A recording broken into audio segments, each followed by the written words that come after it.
Welcome back to POW M60 channel. In this video, we will demonstrate installation, wiring, and power communication setup of the POW M60 ULTRA solar charge controller, covering the basic preparatory steps before operating a solar system. If you only need to install one controller, you can also understand the basic installation and wiring method throughout the process.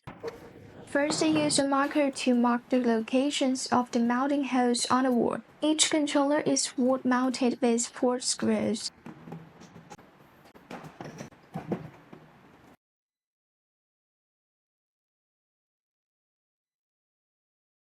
Next, prepare the battery wiring by connecting the battery's positive and negative terminals to the circuit breaker in the battery wiring.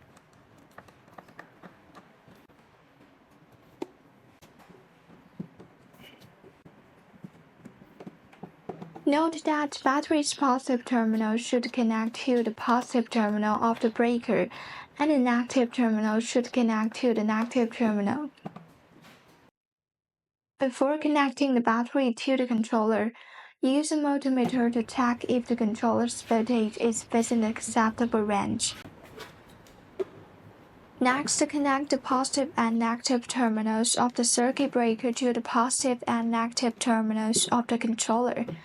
If you are using multiple controllers in parallel, you can insert positive and negative bus bar between the circuit breaker and the controller to connect the multiple controllers to the battery.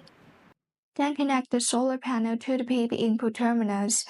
If you are using multiple controllers in parallel, each controller can be connected to different models, orientations, and tilt angles of the solar rays, significantly enhancing the flexibility of your PV setup. Ensure that the positive light of the PV is connected to the positive terminals of the PV input, and the negative light is connected to the negative terminals. Then connect the DC loads. If your controller is used only for battery charging, you can skip this step. Proceed to the power communication connection.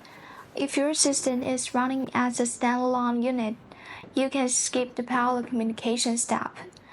Use communication cables to connect the power communication ports between the controllers, making sure to distinguish between the power communication ports and temperature prober ports. For systems with more than 3 controllers, refer to the communication port configuration diagram for cable preparation. Finally, connect one end of temperature probe to the controller and secure the other end to the battery case.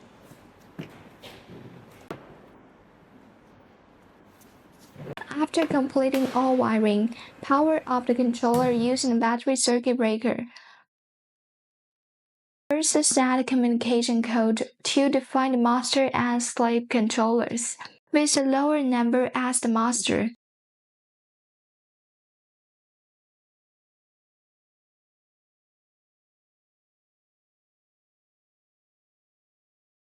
Then by selecting the battery type on the master controller.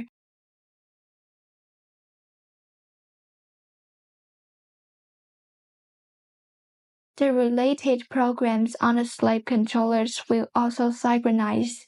That's all for the POW M60 ULTRA solar charge controller installation and wiring guide.